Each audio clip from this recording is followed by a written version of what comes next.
This is KGW News at noon. This pandemic has been difficult, but where we are now is a brighter spot. Unfortunately, we're not done with COVID-19 yet, but we are closer to normality than ever. Within the last 2 hours, health officials in Oregon and Washington gave us an update on COVID, masking, and the BA2 subvariant. Welcome to the news at noon. I'm Brenda Braxton. Here are the big takeaways you should know about. Both states say BA2 is the most common cause of COVID infections, and that's a trend all across the country. We have continued to be seeing the impact of BA2 in our state, as we've been seeing across the country. And right now, the Washington Department of Health estimates BA2 accounts for 90% of its COVID cases. It's more contagious, but it's less severe, meaning if you get sick with it, you're less likely to go to the hospital. Oregon and Washington say they're seeing more infections because of relaxed safety measures, including people not wearing masks and not social distancing. To protect yourself, health officials recommend getting a booster shot. For more info on clinics near you, visit kgw.com/coronavirus. That's also where you can find the latest COVID news and metrics. Well, nationally, a judge struck down the mask mandate on public transportation. The Biden administration says it will not appeal that ruling unless the CDC says masks are still required and necessary. That means for now, passengers can continue to travel without masking up. Locally, face coverings are not required at PDX, on TriMet and C-Tran buses and trains, or on the Portland streetcar. The TriMet riders we talked to had mixed reactions. I think it's fantastic. It's really nice to be able to be free and have, fresh air and everything. Last year, I ended up getting COVID, and just until I'm absolutely sure that it's safe, I'm gonna keep wearing it, just because I have a friend that's immune compromised that I'm currently living with. Multnomah County Public Health still recommends passengers wear a mask on public transit, pointing to the slight increase in COVID cases recently. Now to some of the other headlines that we're tracking for you this afternoon. President Biden is set to visit Portland tomorrow. He'll talk about infrastructure. Oregon Senator Ron Wyden says the state will receive $1.2 billion from the Build Back Better bill over the next 5 years. Washington will get about $1.8 billion, and the I-5 bridge project will get a big chunk of change. We will bring you coverage of President Biden's trip to Portland from start to finish. Look for our reporting on air and online at kgw.com. Also, we now know the name of the man shot by U.S. Marshals in Southeast Portland Monday. He's 23-year-old Roman Culver. He was wanted for several crimes in Washington, including robbery and assault. Marshals say when they went to arrest him, he tried to escape and rammed into several police cars. An officer who was caught between the vehicles shot Culver in the neck. He's in the hospital this noon. Now to a warning from public health officials. They're reminding people that eating fish from the lower Willamette River is risky. We're talking about that stretch between Kelly Point Park and the Selwood Bridge, or from the Multnomah Channel to the Sauvie Island Bridge. Fish in that area could contain toxins, specifically PCBs.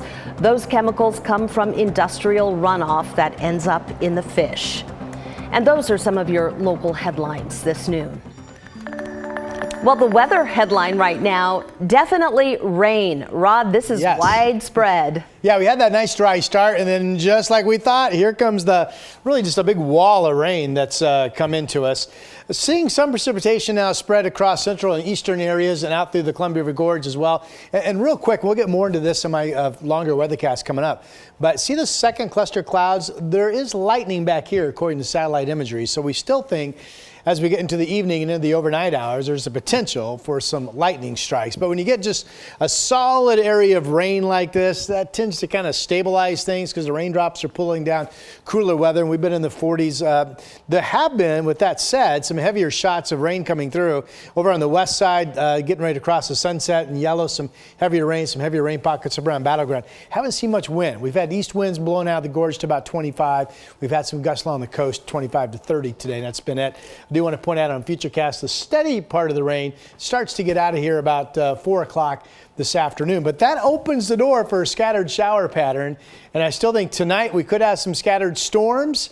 There's one cluster that could pop in the area between 11 and 1 a.m. Tough to tell if that's more at the coast or more into the valley, but that could produce maybe some gusty winds with a lot of lightning and will carry that threat potential into the day on Thursday. Again, right now 48. We'll get up to 50 degrees, I think, later today when the rain starts to break up a bit. Brenda? Thank you, Rod. Now to a major break in a cold case involving a Clackamas County woman who went missing almost 30 years ago. Her disappearance and death are connected to the serial killer known as the Happy Face Killer.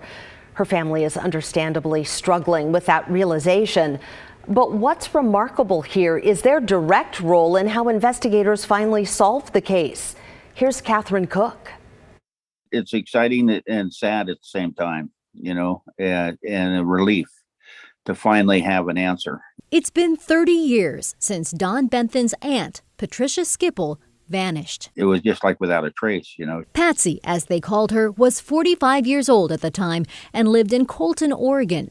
In 1993, a truck driver spotted her remains on the side of a highway in the San Francisco Bay Area. But no one knew who she was. There was nothing left except bones. Patsy's older sister, Gloria White. It's just a really hard pill to swallow to know that she was laying there and also that she was unidentified for so long. Decades would pass before Patsy's name would be connected to those remains. But 13 years after the body was found, the name of her killer became clear. Keith Hunter Jesperson, a.k.a. the Happy Face Killer. In 2006, Jesperson, already in an Oregon prison on several murders, wrote to the DA's office and confessed. This case is really unique because it's not often that you have a conviction for murder without knowing who the victim is. Sergeant Shannon Catalano is assigned to the Santa Clara County Sheriff's Cold Case Unit. She is the latest in a long line of investigators who tried tirelessly to name this Jane Doe. But Catalano had something the others didn't: Don Benthen's DNA. They were searching, for some answers, 2 years ago, Don got an Ancestry DNA kit for Christmas. He uploaded the results. The first ping he got came from Sergeant Catalano's team. They asked if he'd be willing to post the results on GEDmatch, a national DNA database where investigators could access it. They didn't tell me why, so I was a little bit hesitant about doing it. It's just the detectives were doing some research and they wanted my DNA, and I was going, wow, I wonder what that's all about, Don said yes. So did his sister. With help from the DNA Doe Project and about 2 years of work, they finally knew the woman by the road was Patsy Skipple. Last week, Sergeant Catalano flew to Oregon to tell her family. It was a relief in one way, but really emotional otherwise, because she's my sister. It was very moving to be able to meet with them and give them those answers that they deserve. And there's many more John and Jane Does who deserve to get their name back. And they all worked hard to find the answer, and never gave up. That's the biggest thing about it, is they never gave up. Catherine Cook, KGW News. The suspect in a deadly shooting under the Burnside Bridge is no stranger to law enforcement. He's also accused of assaulting a man in Old Town. Court documents allege 18-year-old Rizzo Lucas kicked and punched a man near Northwest 2nd and Cooch on March 28th. Police arrested him and then he posted bail. About a week and a half later, Lucas is accused of shooting a man in the face under the Burnside Bridge. We talked to a witness who found the victim. He did drop right there next to the bridge. When I seen him drop in the ground, I was like, hey, man, stay awake. don't just lay down. This noon, Lucas is in jail without bail. He's also accused of attacking a corrections deputy while in custody. A Portland family is mourning the deaths of 2 teenagers and 2 adults killed in a wrong-way crash. We talked to the mother of the 2 teenagers, Sadalyn Wynn.